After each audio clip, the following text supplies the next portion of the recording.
Good morning, class. We are looking at Chapter 5, Polynomials and Rational Functions. Here's 5.2, Power Functions and Polynomial Functions. 5.3, Graphs of Polynomial Functions. So Chapter 5 is about polynomials and rational functions. The sections we're covering, 5.2, Power Functions and Polynomial Functions. 5.3, Graphs of Polynomial Functions. The objectives are identify power functions, identify end behavior of power functions, identify polynomial functions, identify degree and leading coefficient of polynomial functions. Also, recognize characteristics of graphs of the polynomial functions, use factoring to find zeros of a polynomial function, identify zeros and their multiplicities, determine end behavior, understand the relationship between degree and turning points, graph polynomial functions, use the IVT, intermediate value theorem. So reminding you of the quadratic function. A quadratic function is a function that can be written in the form of f of x equals ax squared plus bx plus c. Real numbers a, b, and c with a not being 0. This is known as the vertex format. F of x is a times x minus h squared plus k is a parabola in vertex format. Now, here's the vertex x coordinate minus b over 2a, and the y coordinate is f of minus b over 2a if you happen to have it in this format. In this format, it's h and k. By the way, if you plug in minus b over 2a, you can get 4ac minus b squared over 4a. But instead of memorizing this, just plug it in. And when A is positive, the parabola opens up. A is negative, the parabola opens down. Axis of symmetry, a line that divides a graph into two symmetrical halves. X equals minus b over 2a. When you find the vertex, the x coordinate, x equals that is your vertical axis of symmetry. X-intercepts, as always, you set y equal to 0. Y-intercept, you set x equal to 0. So if you go back to this one, you notice that when x is 0, y is c, that's why 0 c. The domain is always all real numbers, but the range, it depends. If it opens up from the y coordinate of the vertex to infinity, if it opens down from negative infinity to the y coordinate of the vertex, those are the vertex. When it opens up, we have a minimum. When it opens down, we have a maximum for the function. So those are the vertex. Now, 5.2, power functions and polynomial functions. 5.3, graphs of polynomial functions. Polynomial functions are in the following format. P of x equals a sub n x to the power of n plus a sub n minus 1 x to the power of n minus 1 all the way to a sub 0, where a sub n can't be 0. N is a whole number. The set of whole numbers, 0, 1, 2 to infinity. So that's the definition of a polynomial. Domain is all real numbers, minus infinity to positive infinity. The leading coefficient, these are called a sub n minus 1, all the way to a sub 0 are coefficients. A sub n is called the leading coefficient, and it can't be 0. And this is called leading term.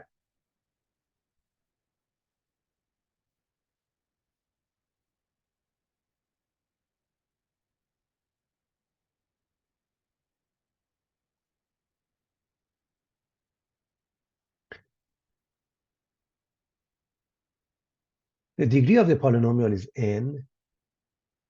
Graph is smooth and continuous. Examples, a polynomial of degree 1.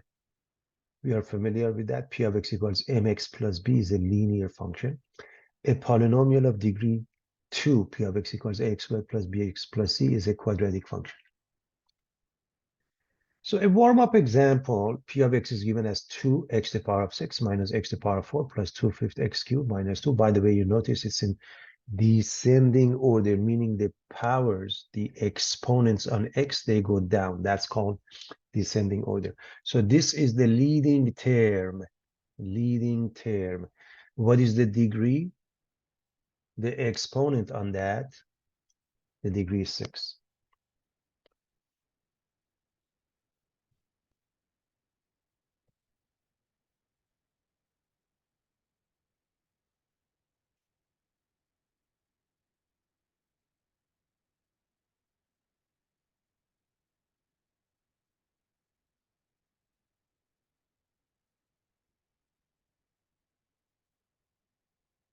Is the function a polynomial function? If so, what is its degree? Let's start with the first one. You have to write it in descending order, or you just have to notice this is the leading term. So I'm going to write it as leading term. Let's use LT for short. And therefore the degree is 8.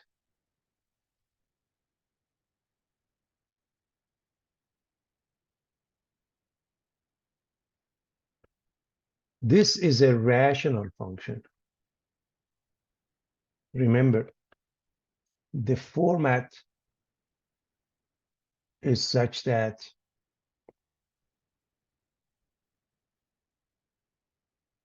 the exponents are whole numbers and you can't be dividing by anything. This one, yes, the degree is 0 because it's a linear function which is a horizontal line. So just for the sake of argument, nobody's going to write it that way, but you could rewrite this as 5x to the power of 0. You don't have to do that. You should recognize a constant. Y equals a constant, h of x equals a constant is a horizontal line. This one, the problem is this. It is also a rational function here. This one, the degree is 2 because if you were to multiply them out,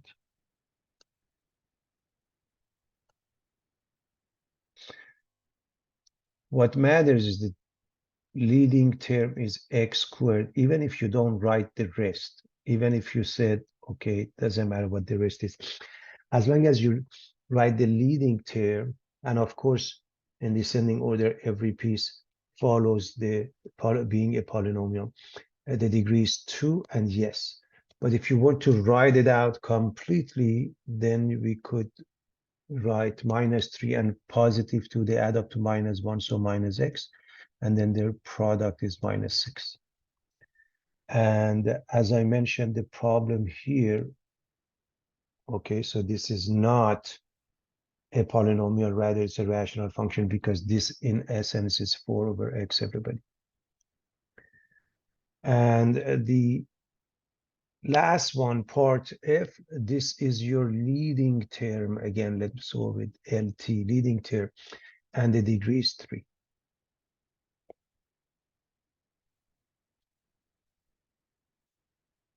Degree 3.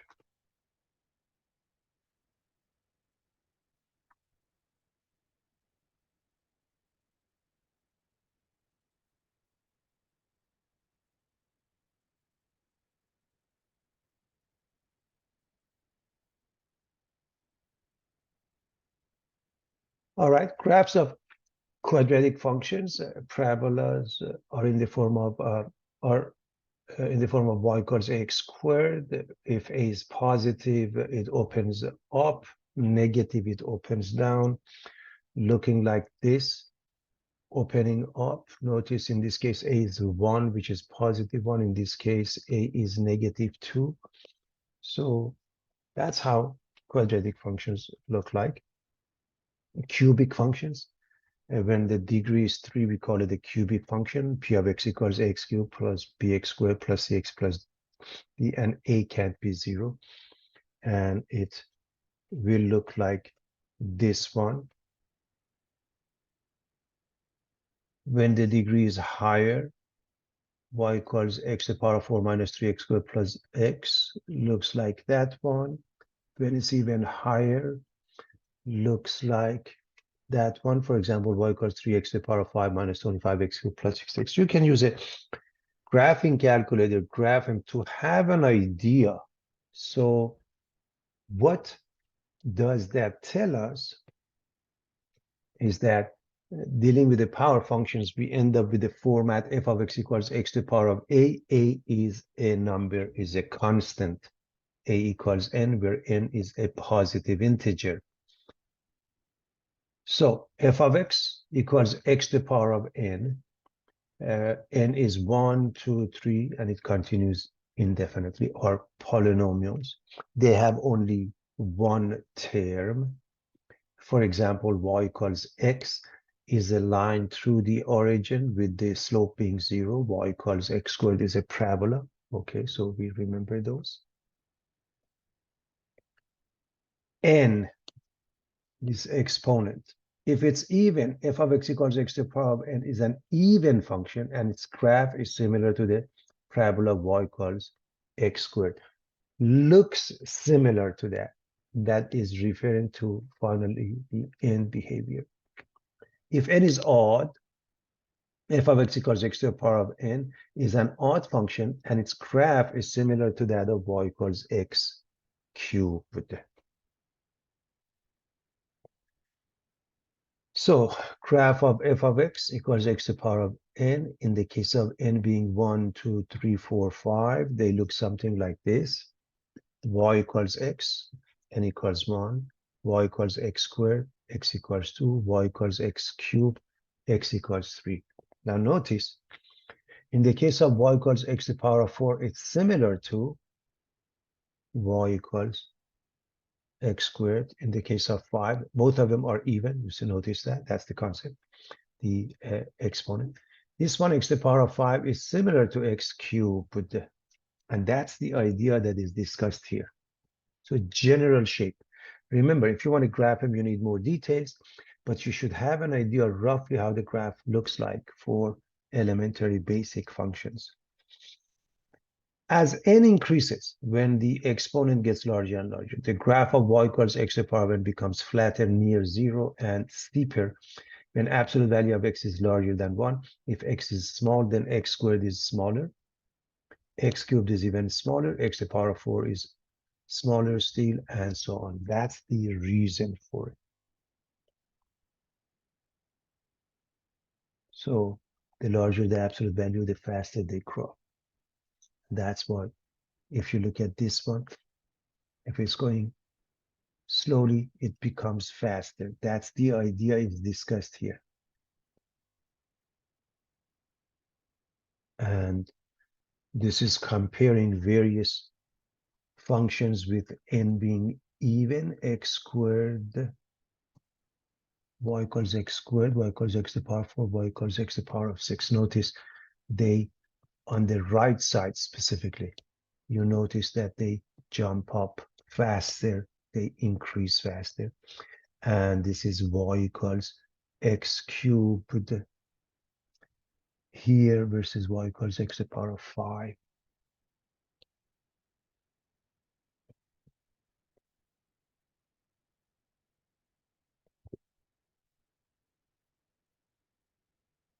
Graph the polynomial functions by transformation. F of x equals 1 minus x to the power of 5. And we start with the basic function, y equals x to the power of 5, similar to y equals x cubed. Doesn't have to be perfect. It looks something like that. So we're going to start with y equals x to the power of 5, then minus x to the power of 5. That means we multiplied by negative. That means it reflects about the x-axis. So this flips over. So this part goes up, this part goes down. Now, one thing I want to make a point of, we are multiplying by -1, and it's reflecting with respect to the x-axis. However, y equals x to the power of 3 or x to the power of 5 or x to the power of 7. Whether you reflected about the X or the Y axis, they do the same thing. Okay, because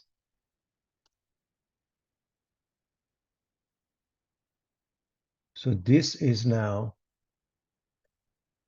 y equals negative x to the power of 5. But if I said minus x to the power of 5, also I get minus x to the power of 5. Because of that, again, what we are doing, we put the negative in front of x to the power of 5, so it's reflection with respect to x. But if you reflect it with respect to y, also it will look absolutely the same. Then the effect of 1 is that we bring it up by 1 unit. So notice the 0, 0 remains, 1, 1 becomes negative 1, 1, negative 1, negative 1 becomes positive 1, negative 1. Now we're going to take it up by 1 unit. When we take this up by 1 unit, the x coordinates remain the same. The y coordinates add 1. This becomes 2, this becomes 1, this becomes 0. Look at those. So we are going to add 1, shift up 1 unit. And this is what it looks like. Look at those 3 points. You can pick up a few points just to see what happens to them.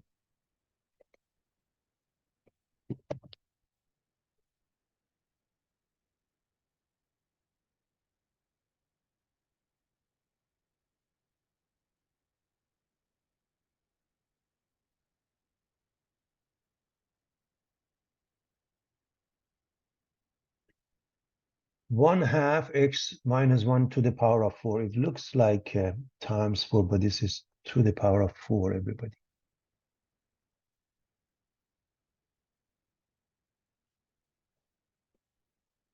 So you start with x to the power of 4. Looking almost like y equals x squared. And again, easy points 0, 0, 1, 1, negative 1. We can use x minus 1, which means we are going to replace the x with x minus 1, which means we are going to shift it to the right by 1 unit. When we shift it to the right, the y coordinates of these 3 points remain the same, but the x coordinates, they go up by 1. The y so this one, negative 1, go up by 1 becomes 0. This 0 becomes 1. This 1 becomes 2. So the x coordinates, we are adding 1. And finally, we're going to multiply by 1/2, which is compression by a factor of 1/2, which means what happens to the x coordinate is nothing. The y coordinates, they get multiplied by 1/2. So this becomes 1/2. 0 doesn't change. This becomes 1/2 as well. And it becomes wider in essence. So this is wider than this. That's the transformation you use.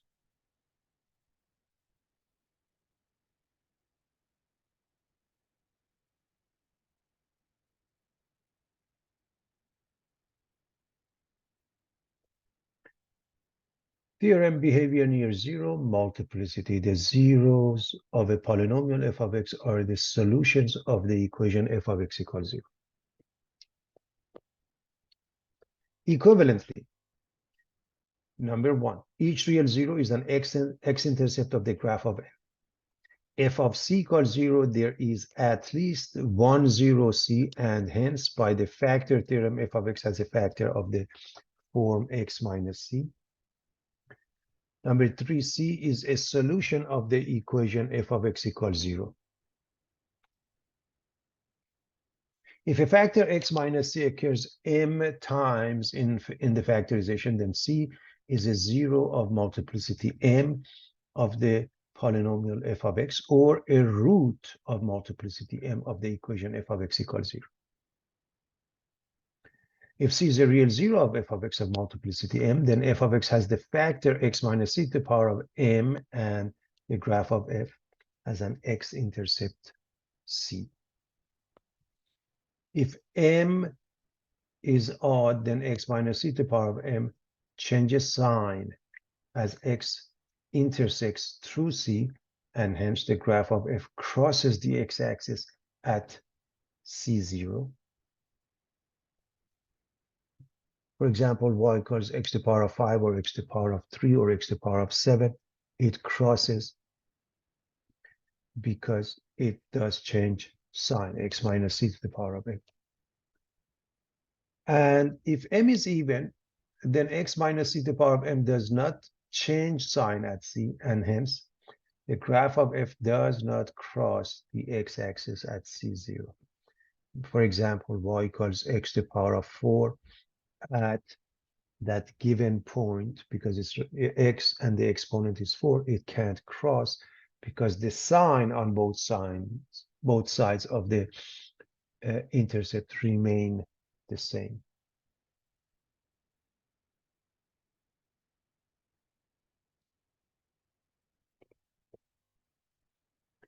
Identify the real zeros of a polynomial function and their multiplicity. Here's a graph of a polynomial function, smooth, continuous. This cannot be the graph of a polynomial because it's not smooth. We have sharp corners. It's a corner cusp. It's a discontinuous point here and here. So it has to be smooth and continuous.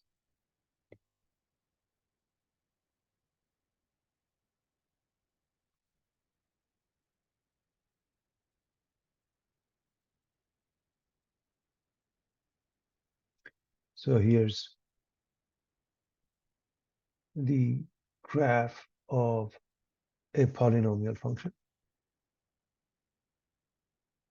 Of course, everything here is below the x-axis. Everything there is above the x-axis.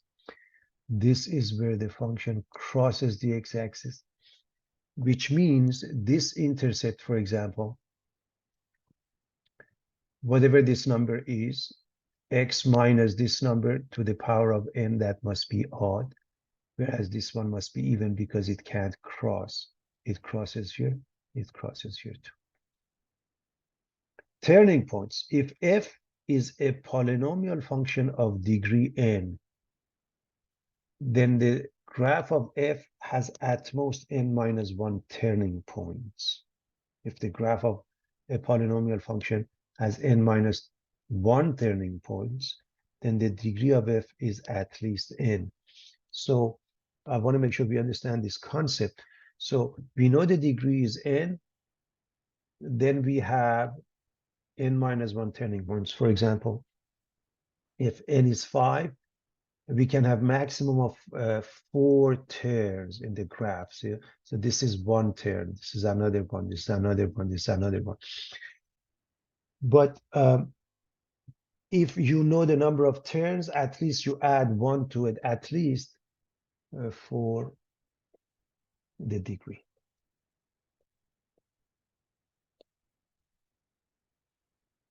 Finding a polynomial from its zeros. Find a polynomial of degree 3 whose zeros are -4, -2, and 3. So how do you set this up? You say f of x or p of x or g of x, it doesn't matter, equals. Now, since we want a polynomial, we don't know what would be the leading coefficient. We put something like a, but this gives you x plus 4. This gives you x plus 2, and this gives you x minus 3. Why a? Because there are infinitely many polynomials that they have these zeros, and if you change the leading coefficient, of course multiplying by the entire thing, the graph shape changes a little bit, but the zeros remain the same. So you're going to multiply these 3. I'm going to leave it for you to do that, and you end up with a times x cubed plus 3x squared minus 10x minus 24. Everybody can do the multiplication.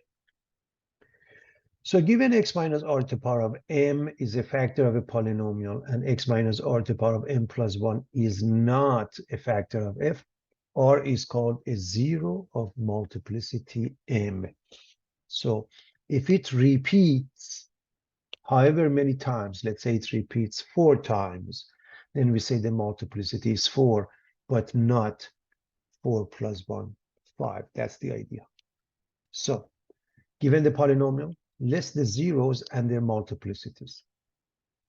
This has no bearing, it's just the A on 0. So that becomes the leading coefficient. So look at this one. This says 2 is a 0. What is the exponent on this parentheses? Missing, that means the exponent is 1. So the multiplicity is 1. 2 is a 0 of multiplicity 1. The factor x minus 2 has exponent 1. This one, if you set this equal to 0, x equals negative 1. What is the multiplicity?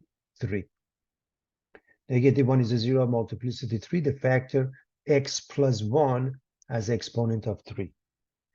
Finally, this one, you set this equal to 0, x becomes 3. And 3 has a multiplicity of 4. 3 is a 0 of multiplicity 4. The factor x minus 3 has exponent of 4.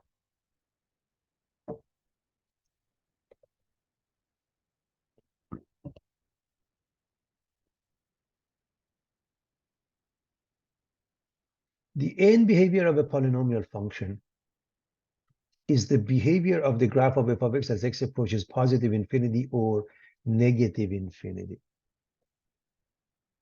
The degree and the leading coefficient of a polynomial function determine the end behavior of the graph. F of x equals a sub n x to the power of n plus a sub n minus 1 x to the power of n minus 1 all the way to a sub 0 look like y equals a sub n x to the power of n. The leading term looks like its leading term. That means the end behavior looks like that. So for example, in this case, I hope you see that as x goes to infinity, f of x goes to infinity also, meaning as x gets larger, y gets larger. This one, as x goes to negative infinity, then y is still going up. That is because the leading term has an exponent which is even. So n is larger than or equal to 2, and it's even. And how do we know it's larger than or equal to 2? Because it has 1, 2, 3 terms. So it must be 4 or larger. This one is the same as this one, but the leading coefficient is negative. Okay, so this number is negative. These two, the only difference that this number is positive or negative. And so as x gets larger, when x goes to infinity, y goes down to negative infinity. When x goes to negative infinity, y, remember, y or f of x, they both go to negative infinity.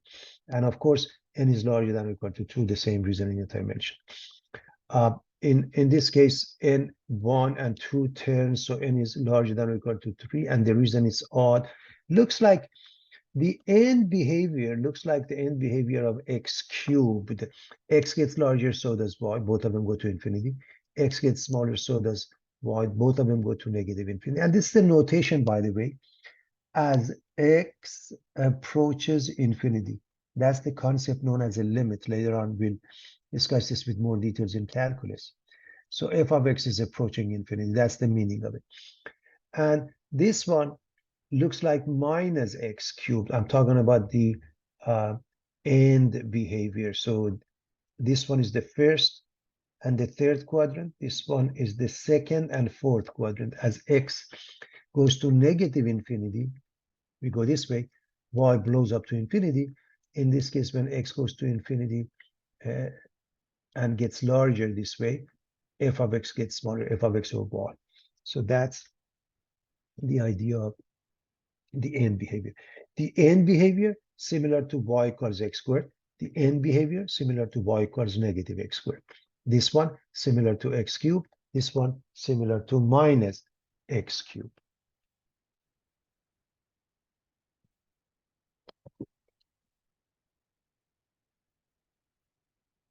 graphing polynomials using its intercepts and end behavior.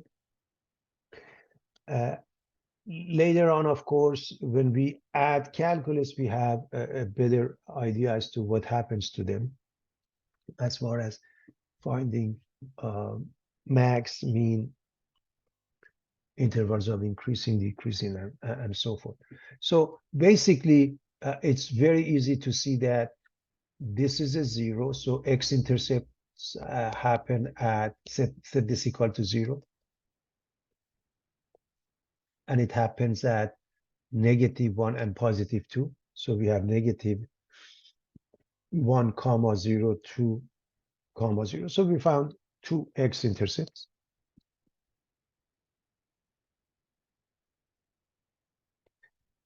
And as far as the multiplicity is concerned, this doesn't have any exponent. That means exponent is 1. So this one has a multiplicity 1.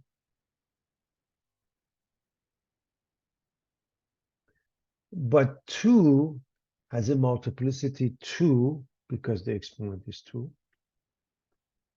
I'm going to use m for multiplicity. So we're going to let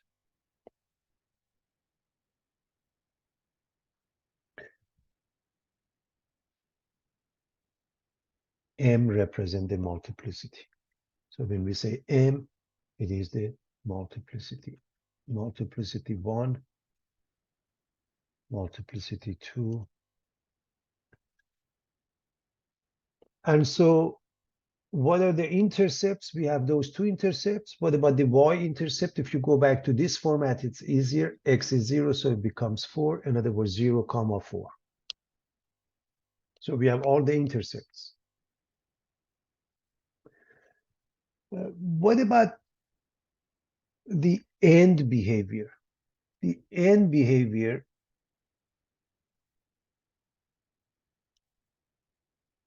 look at the leading term. The end behavior looks like x cubed, which means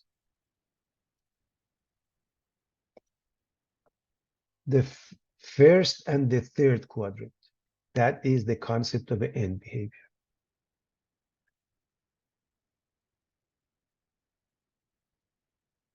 So let's make up a summary table for what we have so far. So we have the x-intercept at -1, 0.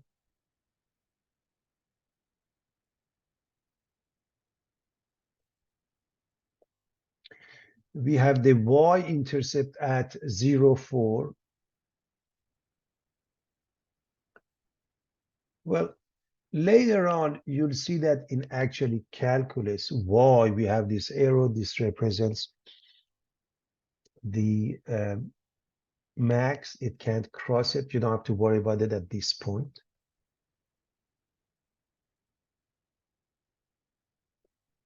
We have another x-intercept at 2, 0. This is an extra point class. If you plug in 1, you do get 2, an extra point. Now, here's what's interesting. I'm going to put an arrow here. This is what we use in calculus. Remember, we said the multiplicity is 2 for 2, 0. That means when it hits it, it can't cross it. So even if you don't have this point, you don't know what happens here. If you were to graph this,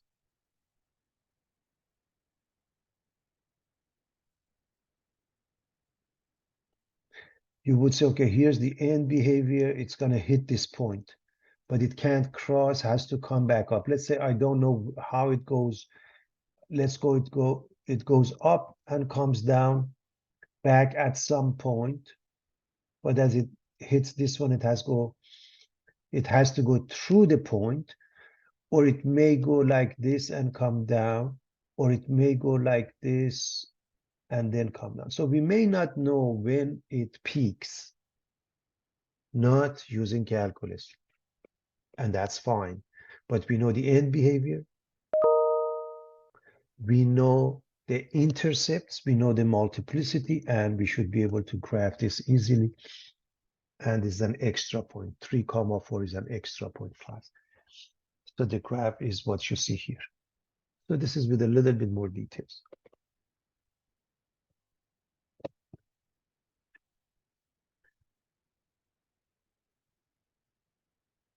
All right, graphing polynomial using its intercepts and end behavior. Well, x-intercept, if you set this equal to 0,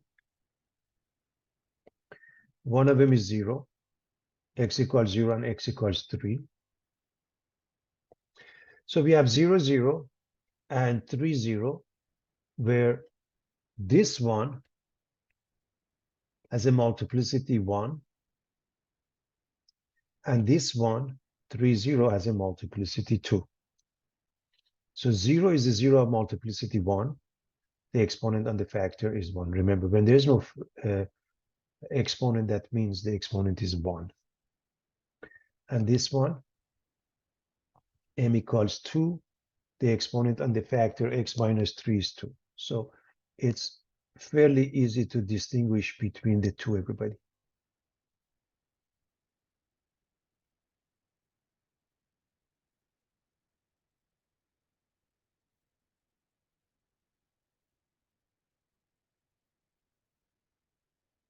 What about the end behavior?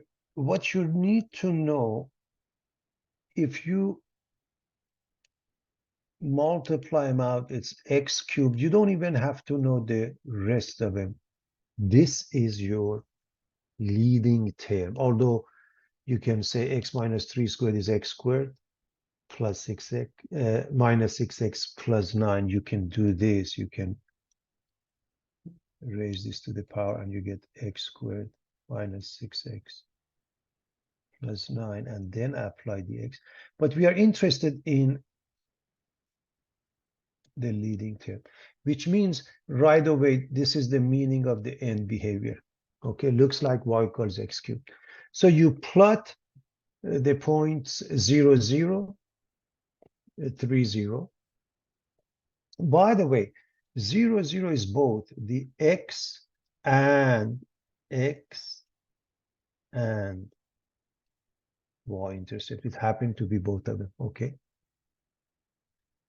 So the end behavior looks like x cubed. Here's 0, 0. Here's 3, 0. And I'm going to put this arrow that I like. So right away, what it means is that it comes down, it hits this point, but it can't cross because the multiplicity is 2. It has to go back up. How far it goes, we don't know, but it has to come back down. It hits this x-intercept, but it continues. So it looks something like that. You can always add a couple more points. And then, for example, 1. If I put 1 here, let me erase this. If I put 1 here, 1 minus 3 is negative 2 squared is 4. So 1, 4, and I'll put them all together. So the point being, you can always add a couple of points. You know the end behavior. You know the behavior near an x-intercept. If the y-intercept is different than those, find that. And then if need be a couple more points, you have the graph, you're done. Identifying if the graph represents a polynomial function, indicate the number of zeros and degrees. Part A. As you look at the graph, you notice this is not a polynomial function. Why is that? Discontinuous. The function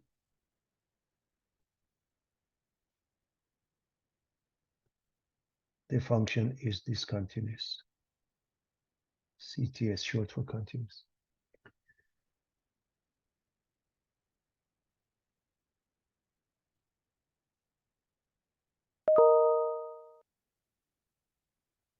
This one, yes, the graph is a polynomial because it's smooth and it's continuous. What about the zeros? There's a 0 at -2. There is a 0 at 1. There is a 0 at 2. So 3 zeros.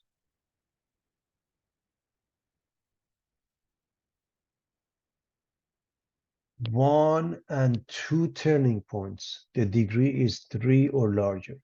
So it has zeros at -2, +1, +2. There are two turning points. The degree must be 3 or larger. What about this one? No. Why not? Sharp corner.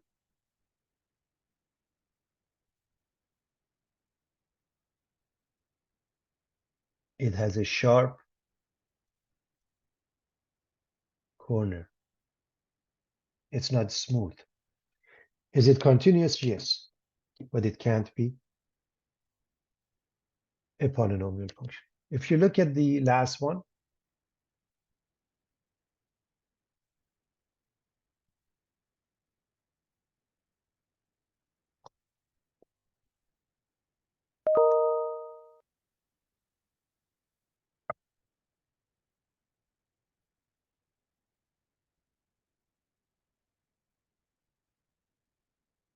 seems to be smooth and continuous. Yes, the graph represents a polynomial function. It has a 0 at this point, -2,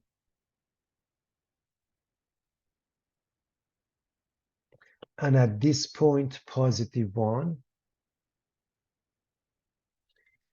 and it has 1, 2, 3. So 1, 2, 3 turning points. Therefore, the degree must be at least 4. So one more time.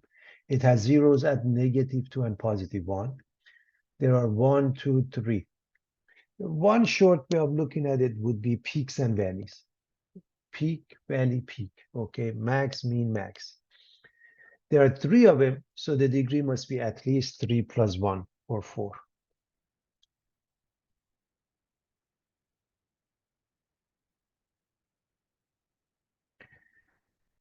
Identifying the graph of a polynomial function, which graph could be the graph of f of x equals x to the power of 4 plus 5x cubed plus 5x squared minus 5x minus 6. So that's what we want to figure out, everybody.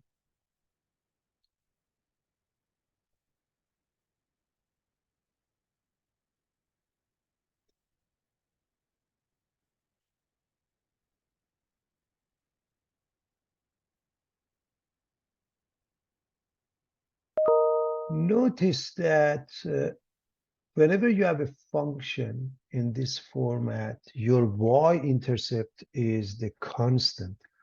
F of 0 is -6, so the y-intercept is at 0, -6. So 0, -6, when we look at this one, does it have a y-intercept? Yes. Where is that? It's 0 and some positive value.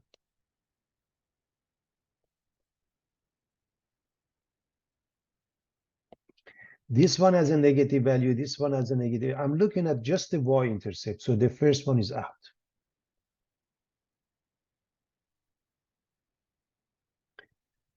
Then I look at the leading term.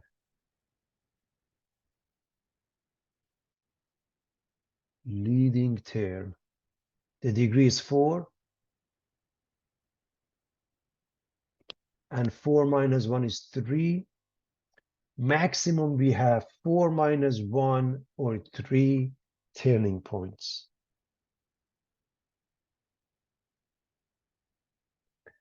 This has 1, 2, 3, 4, 5. This is out.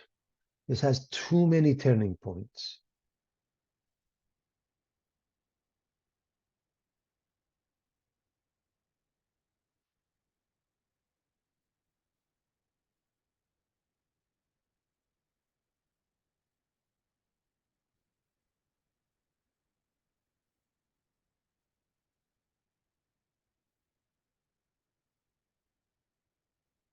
The end behavior for x to the power of 4 it's going to look like x squared. So the end behavior must be the end behavior of x to the power of 4. And x to the power of 4 looks like x squared, meaning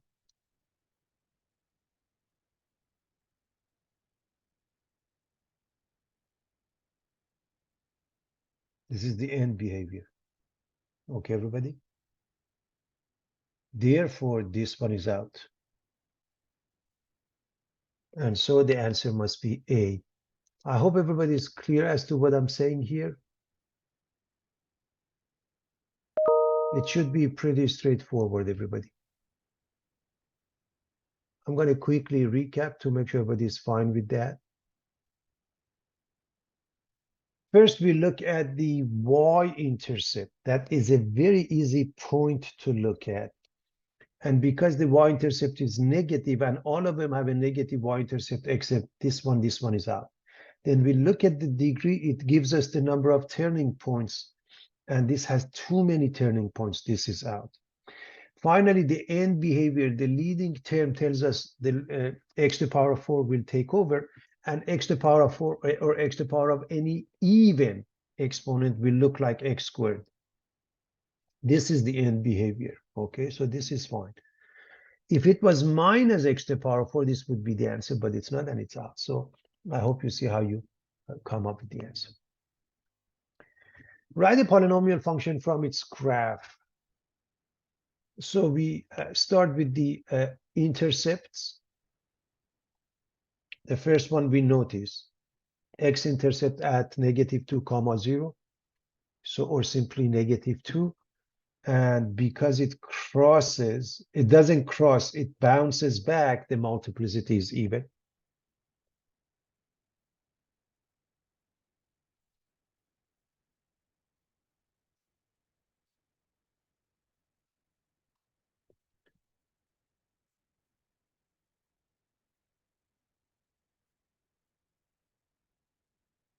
The next one is 0. The multiplicity is odd. The next one is 2. Both of them, the multiplicity is odd. Because the graph crosses the x-axis right then and there in both cases. Right here it crosses, right here it crosses. And then we have 1, 2, 3, again, turning points or peaks and valleys or max and mean. 1, 2, 3. There are 3 turning points. N must be at least 3 plus 1. So must be at least 3 plus 1 or 4. We are going to write this as y or f of x equals a times. This one gives us x. This one gives us x minus 2.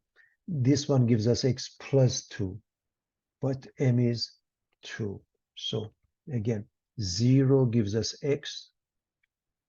2 gives us x minus 2. -2 gives us x plus 2. And so this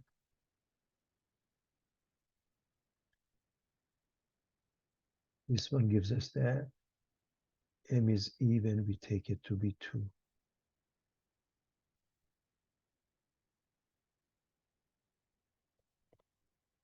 All we have to do, pick up a pair and plug in.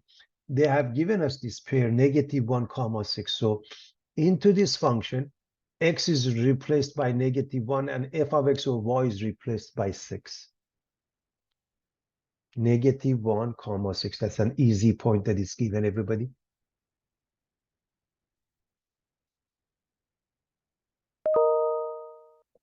Plug in.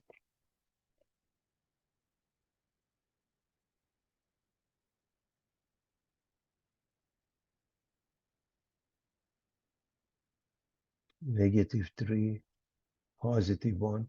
And I hope you notice that when you square it, this is still 1. And so 1 times And negative 3 is negative 3 times negative 1 is positive 3h, so 6 plus 3a divided by 3a becomes 2. And replace this, and the function is 2x times x minus 2 times x plus 2 squared. Now, if they want you to multiply them out, you do that. If factored format is good enough, so be it. So it depends on how they ask you.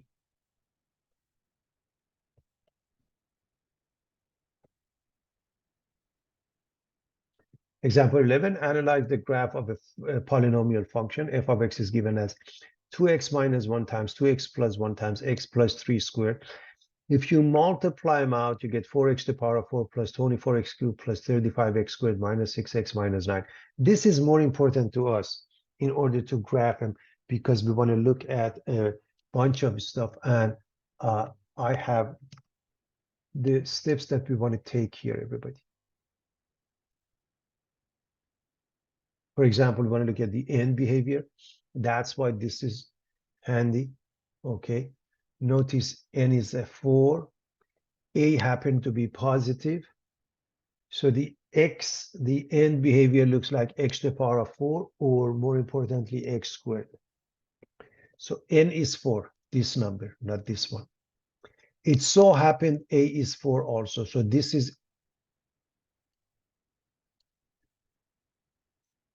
n a sub n. Okay. And because this is even, looks like x to the power of 4. And of course, we are familiar with x squared, which right away means, just for the sake of argument, means this. That's the end behavior. All right. The intercepts. This, if you set it equal to 0, gives you 1/2, comma 0. This, negative 1/2, comma 0. This, negative 3, comma 0. So those are easy intercepts. And from here, everybody, 0 and negative 9 is the y-intercept.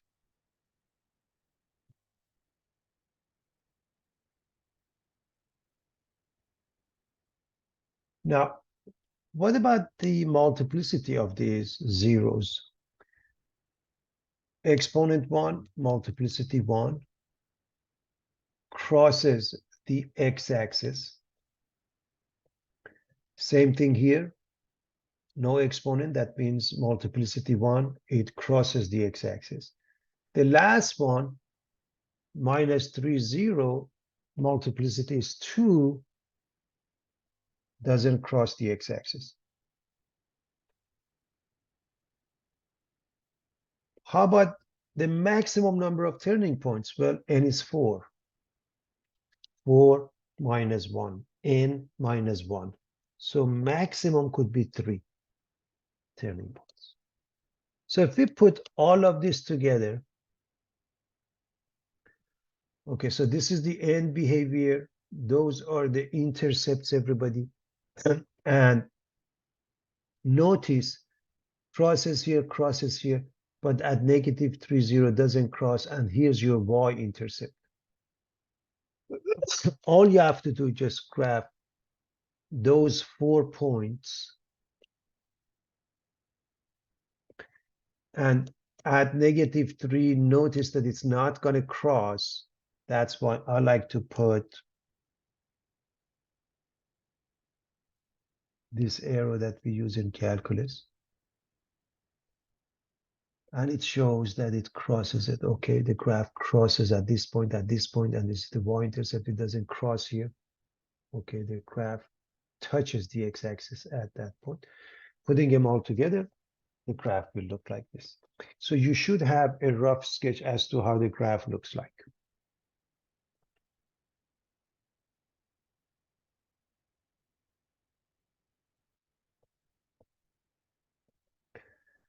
Analyze the graph of a polynomial function. Form a polynomial whose degree and zeros are given. Don't expand. Degree is 3, zeros are -2, 0, 4. Let's look at the first one. So this gives you x plus, this gives you x, this gives you x plus 2, this gives you x minus 4. And remember what they want. They say form a polynomial. I can put any number here. I chose not to. If you don't put anything, it's 1. But if you pick any number and you put it here, it's absolutely fine. You put 5 or -2 or 8. It doesn't say anything else. All it says, these are the intercepts. So 0 gives you x, minus 2 gives you x plus 2, and 4 gives you x minus 4. Now, part B, 0 of -2 with multiplicity 3. So this is x plus 2 cubed. And then 0 of 1, multiplicity 1, x minus 1. So f of x is simply x plus 2 cubed because of multiplicity 3. And then x minus 1 and multiplicity 1.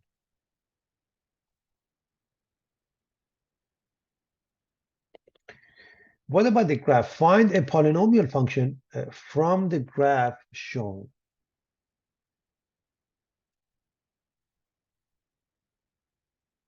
From the graph shown.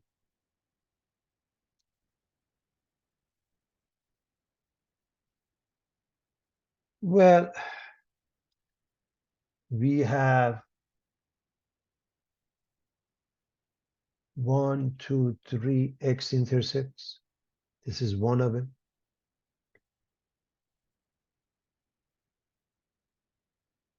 This is another one. This is another one. So this is located at -2 with multiplicity 1 because it crosses. This is located at 0 with a multiplicity 1 or odd because it crosses. This one, 1, 2, 3, x equals 3, if you will, okay, which results in x minus 3. And this has a multiplicity even because it doesn't cross, it bounces back, it touches it and bounces back. So for this one, we're going to write x. For this one, so let me write the numbers. So I want to make sure we can see those. So this is 0, so we get x. This is -2, we get x plus 2. This is 3, we get x minus 3. And for the last one, since it crosses x minus 3 squared, so f of x. So multiplicity is 1 here, 2 here, okay? Actually,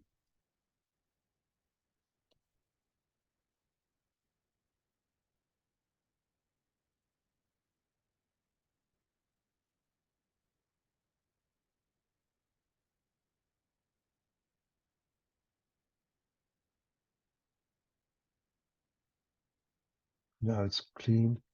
You can see f of x is x times x plus 2, and then x minus 3 has a multiplicity 2.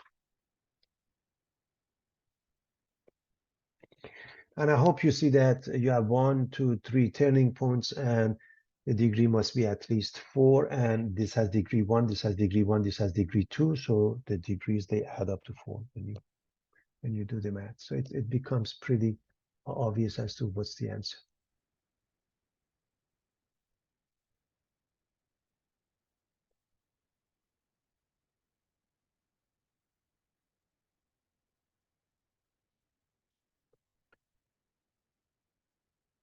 Use IVT, intermediate value theorem. If f of x is a polynomial function or any continuous function, and if for real numbers a and b, the values f of a and f of b are opposite in sign, then there exists at least one real zero between a and b. I want to make sure we understand the concept. So we have a continuous function. There is no break. If it's a continuous function, and the bottom has the y coordinate f of a, the top has f of b, every number between f of a and f of b must be covered. That's the concept. Even if both of them are positive, it doesn't matter. The point is everything from here to here must be covered because this is a continuous curve. So if one of them is negative, like f of a because it's below the x-axis, and one of them, like f of b, is positive, then it has to contain, this will contain a 0. Then that's what it's referring to. So it has to cross the x-axis at some point, give us the root, the 0. That's the idea. So show f of x equals x to the power of 5 minus x cubed minus 1 has a 0 between 1 and 2. So if they say specific numbers, then you plug in those specific numbers. If they say show that there is a 0 somewhere, then it's a trial and error to figure out at some point the function must have a functional value which is positive, and at some point is negative. So for example, f of 1,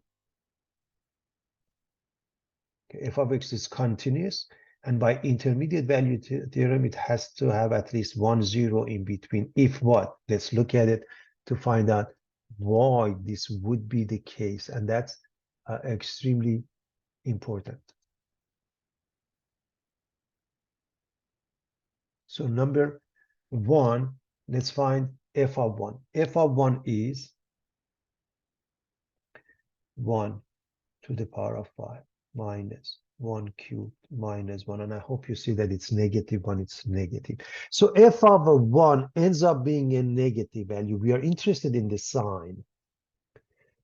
And then f of 2 is a 2. Let me use a different color. To the power of 5 minus 2 cubed minus 1. 2 to the power of 5, 32, minus 8, 24, minus 1, 23, and 23 is positive. Again, it doesn't matter what values. We are interested in negative versus positive because f of 1 is negative. So in essence, it becomes like this. F of 1 equals negative 1 less than f of 2 equals 23. There must be something in between f of some point x that must be 0 somewhere. Maybe I should use f of c because 0 is between the two. According to the IVT, f of x is continuous, and by IVT it has at least 1 0 in between.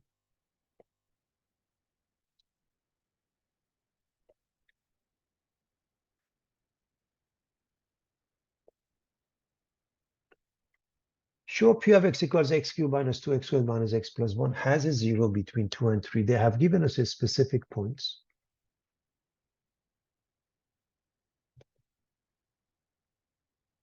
So basically, we are going to plug in 2 and 3, and we hope one of them gives us negative, one of them gives us positive. So p of 2, that means 2 cubed minus 2 times 2 squared minus 2 plus 1.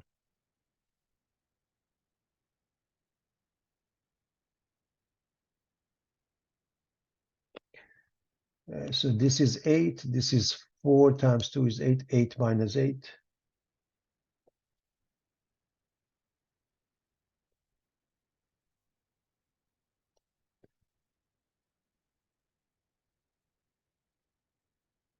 And it becomes negative 1. Let's plug in 3. We get 3 cubed minus 2 times 3 squared minus 3 plus 1. This is 27. 3 squared is 9 times negative 2 minus 18 minus 3 plus 1, we get 7. So what are we looking for? We are looking to see if there's a 0 in between, and clearly there must be 1.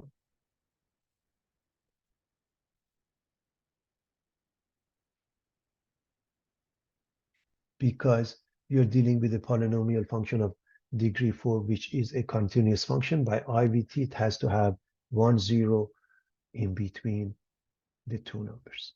So that's the concept. What I want to also discuss the table feature in TI-84, because if you want to evaluate this at many values, or the numbers get involved, this might be tedious. So the process is to use the graphing calculator and a table value. So you click on Y and put in the information you want. The function in this case is x cubed minus 2x squared minus x plus 1. So you put it here by clicking Y. It gives you this.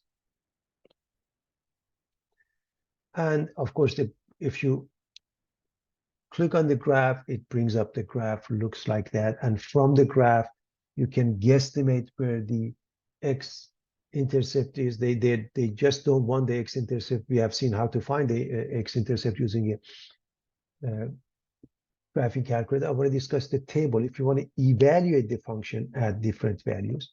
So creating a numerical table for a function or table, you can go to this video class. I'll put it up. It gives you the details. On YouTube, you can go to YouTube, this URL, or press Y and enter the function. So press Y and enter the function. Okay, so the Y, put in the function. And to view the table, go to second table. Okay, and I'm explaining how to set up your table. Go to second table, set view the table, go to second table, set add a second function into Y, and so on and so forth. So take a look at what we have here. Second table and second. This is the table set. This is the table. With the table, you can see this. It uses integers for the x, and for the y, whatever you put in the y1, and it evaluates it for you.